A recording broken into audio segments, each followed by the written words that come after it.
Boa noite. Mais uma quarta, sempre um prazer estar com vocês. Hoje nós vamos partilhar uma palavra lá no livro de Isaías, no capítulo 37, os versos de 1 a 14. E a gente vai falar um pouquinho a respeito da fidelidade do Senhor.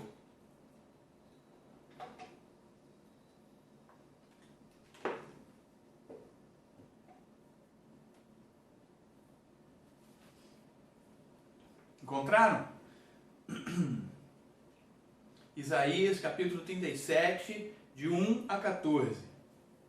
Tendo o rei Ezequias ouvido isto, rasgou as suas vestes, cobriu-se de pano de saco e entrou na casa do Senhor.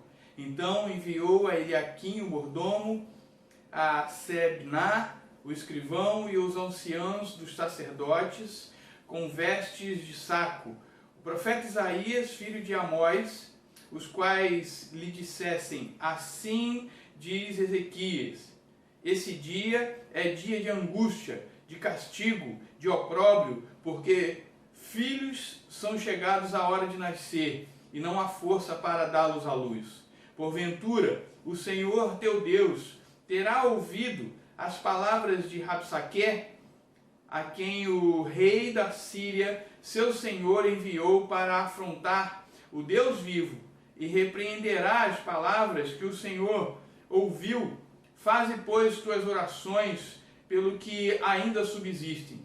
Foram, pois, os servos do rei Ezequias ter com Isaías. Isaías lhes disse: dizei isto a vosso Senhor, assim diz o Senhor, não temais, por causa das palavras que ouvistes, com as quais os servos do rei da Síria blasfemaram contra mim. Eis que meterei nele um espírito, e ele, ao ouvir certo rumor, voltará para a sua terra, e nela eu farei cair morto a espada. E aí a gente entra aí no texto que fala a respeito da carta do rei da Síria, e vai até o início da oração de Ezequias, ali no verso 14. Você, com calma, em casa, faz essa leitura. Eu queria que a gente pudesse meditar um pouquinho a respeito da fidelidade do Senhor. E está muito claro aqui, está muito claro não só nesse texto do profeta Isaías, está muito claro desde Gênesis até Apocalipse, é muito evidente que a fidelidade do Senhor está sobre aqueles que buscam a sua presença, aqueles que se debruçam sobre a palavra, aqueles que obedecem, aqueles que seguem, aqueles que escolheram o Senhor, que abandonaram as escolhas dessa terra e olharam para o céu, aqueles que olharam para as riquezas dessa terra e escolheram as riquezas do céu, aqueles que no lugar de escolher os prazeres dessa terra, escolheram o gozo celeste, a alegria celeste, eterna, perene, que nunca acaba.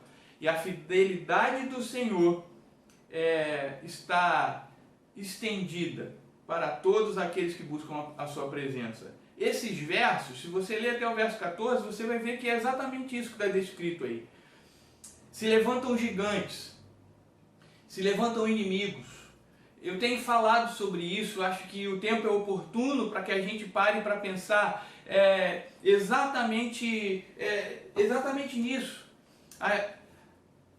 A igreja do Senhor, ela foi chamada a servir ao Senhor, e em lugar nenhum da palavra está escrito que a gente não passaria por dificuldades, que a gente não enfrentaria lutas, que a gente não passaria inclusive por derrotas.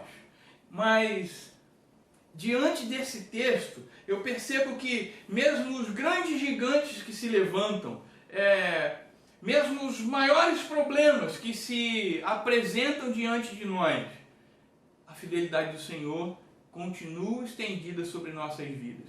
Eu creio nisso. Eu creio piamente nisso. Eu creio que tudo aqui nessa terra pode falhar, mas a fidelidade do Senhor nunca falha. a palavra do Senhor sobre a minha vida, sobre a sua vida, essa palavra, ela nunca falha. Eu acredito nisso. Se você olhar para o texto, você vai encontrar um grande exército se levantando contra o povo de Israel. Eram mais de 185 mil homens. Quando você lê aí o verso 2 do capítulo 36, está descrito lá que se levanta contra o povo de Deus um grande exército. E os estudiosos nos trazem essa cifra de mais de 185 mil homens. Um rei perverso, um rei malvado, um rei idólatra chamado Senaqueribe, ele se levanta contra o rei de Israel, ele se levanta contra o povo de Deus. São inimigos que aos nossos olhos a gente não pode vencer, que os nossos braços não podem vencer. O profeta Jeremias diz que quando a gente confia no próprio braço, na nossa própria força, ou na força daqueles que estão com a gente pode sucumbir e a gente perde. Mas, olhando para esse texto, eu vejo que o rei Ezequias faz o caminho correto para alcançar e encontrar salvação. Ele faz as escolhas acertadas. Está na hora da gente se levantar nesse propósito. Irmão, igreja do Senhor, sabe? Aprenda a se levantar sobre esse propósito de enxergar os inimigos, enxergar as dificuldades, mas confiar no Senhor, na fidelidade do Senhor. E eu vou te dizer que acho que falta um pouco no povo de Deus homens que se levantam sem temor, porque acreditam no Senhor. Homens que se levantam sem fraquejar, porque acreditam na palavra do Senhor sobre nossas vidas. O rei Ezequias, ele tinha essa certeza. No seu coração, ele tinha a certeza de que Deus era com ele. Que se ele fizesse o caminho correto, se ele buscasse o Senhor, ele alcançaria vitória. E é exatamente isso que o texto nos revela. Vamos olhar só para o verso 1, só o verso 1 do capítulo 37. Eu quero que você consiga enxergar aqui em algumas palavras desse pequeno verso a grandeza daquilo que Deus pode representar para você quando você olha para Ele como seu Salvador, como o Rei justo, o Rei fiel que se debruça sobre a sua vida. Depois de Ezequias ter recebido a notícia de que um grande exército vinha contra ele, que Senaqueribe tinha disposto fazer guerra contra Israel. Aí o que acontece? O que esse rei faz? Tendo o rei Ezequias ouvido isto, rasgou as suas vestes, cobriu-se de pano de saco e entrou na casa do Senhor. Hoje é difícil a gente falar isso, né? A primeira coisa que Ezequias fez, verdadeiramente significativa, foi ir à casa do Senhor. E nós hoje estamos proibidos, limitados de ir ao lugar que chamamos de casa do Senhor, comumente chamado o prédio físico que chamamos de igreja. É bem verdade que o entendimento disso é muito maior, a gente sabe da transcendência da igreja do Senhor, nós juntos, reunidos como um corpo, somos a igreja do Senhor, não somos igreja do Senhor sozinhos, eu sou a igreja. Quando você ouvir esse tipo de fala, você pode saber que isso não está correto. Nós somos igreja juntos, um corpo só é corpo quando está junto, reunido.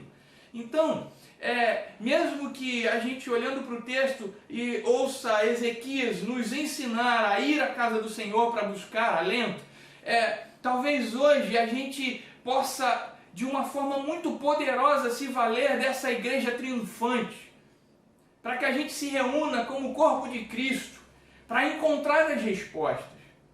Não vá buscar as respostas em lugar nenhum que não seja no conselho dos santos. É isso que eu enxergo quando Ezequias toma essa atitude.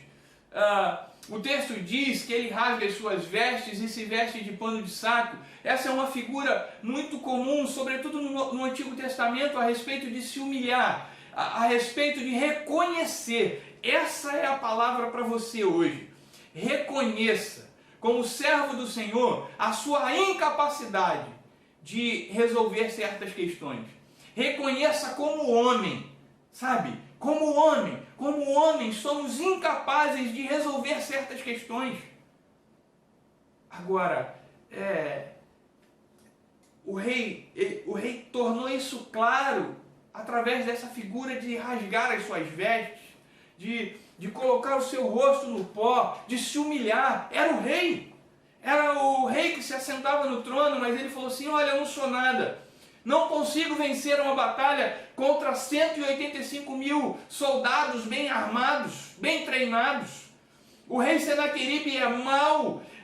Se você ler esse trecho de texto, continuar lendo, você vai ver que os enviados de Senaqueribe continuavam a afrontar o povo de Deus e falavam assim: olha, vai saber o que aconteceu com os povos que se colocaram no caminho de Senaqueribe, eles foram destruídos.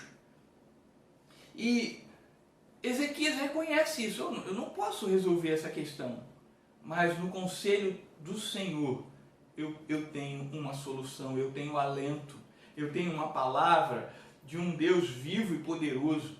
Deixa eu te dizer uma coisa: vá até o trono de Deus. Está na hora da gente se levantar e entender que muito mais do que ir ao templo físico, sabe? A gente entendendo essa transcendência e deixando bem claro que é importante, é de suma importância estar indo àquele lugar de concordância e abraçar os irmãos em uma causa, em um entendimento, buscar conhecimento, aprender com a falha do irmão, do amigo, aprender com as virtudes desse irmão. A gente precisa disso. É imprescindível, mas entender que juntos como igreja, o que a gente está fazendo é caminhando até o trono de Deus. É de lá que vêm os conselhos de vitória, os conselhos de acerto. É esse trono de Deus que representa o trono do Cristo ressurreto.